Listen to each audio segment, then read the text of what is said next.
Okay, tonight our main affirmative proposition is that the U.S. military should allow homosexuals to serve openly in all branches.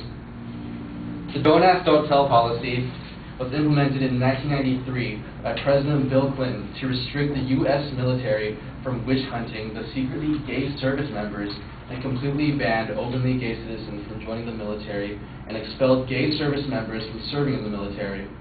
The term Don't Ask means that authorities will not initiate investigation of a service member's sexual preference without credible evidence of homosexual behavior. Records have shown, though, however, that some commanders, officers, and investigators continue to ask service members about their sexual orientation, despite the rules of this policy. Service members are not required to reveal their sexual orientation, but if revealed when asked, will be discharged even though it was against policy for officials to ask in the first place. The term Don't Tell prohibits military superiors from disclosing the sexual orientations of service members,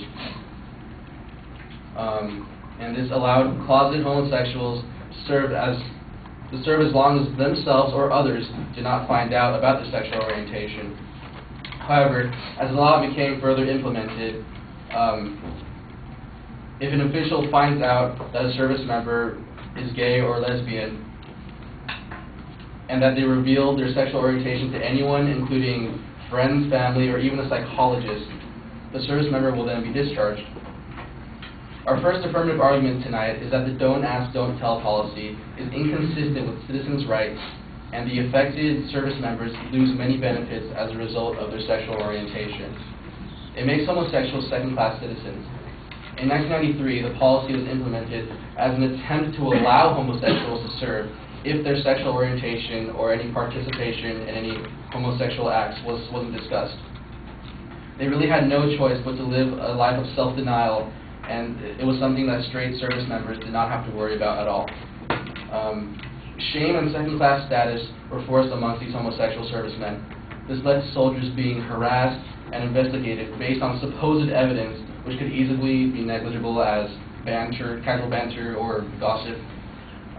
The policy also wrongly forces gay members to lie. It legally mandates that gay service members be less than honest with themselves and others, and prevents them from having the same rights that other service members have in terms of spousal benefits or simply kissing loved ones when they deploy to fight for our country. Forcing secrecy on our gay troops deprives homosexuals of their true identity. In 1975, Technical Sergeant Leonard Matlovich, a Vietnam War veteran of the U.S. Air Force, openly stated that I'm intensely proud to be gay, and you should be too. Unless we state our case, we'll continue to be robbed of our role models, our heritage, our history, and our future. Sergeant Matlovich was awarded a Purple Heart and a Bronze Star before being discharged solely because of his sexual orientation.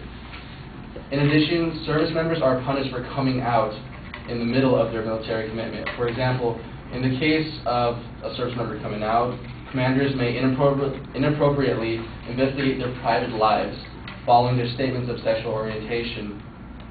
The service member's command may search anything the service member has on base, including their room, locker, or their car, without the permission of the service member. In addition to inappropriate investigation, the discharge paperwork will say homosexual. For example, anytime a service member is discharged from the military, they receive a form called a DD Form 214. The DD 214 will contain a reenlistment code that will prevent the service member from ever being reenlisted into any other branch of service. Also, future civilian employers may request to see a copy of the DD 214 before they hire him or her. Furthermore, service members risk losing several benefits, including the Montgomery GI Bill educational benefits if discharged before coming out. For example, a service member must receive an honorable discharge and have completed 2 to 3 years of service. And if these requirements are not met, the service member will not receive the GI Bill after discharge. In addition, some other benefits that could be lost include the VA bill, the VA benefits, and future civilian employment.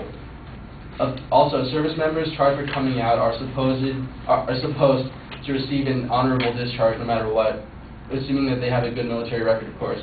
but this isn't always the case, and many commands have in the past improperly awarded lower discharge characterizations due to their statement of sexual orientation. Also, the military may require the service member to repay scholarships, bonuses, or any special pay that they may have received during their service commitment.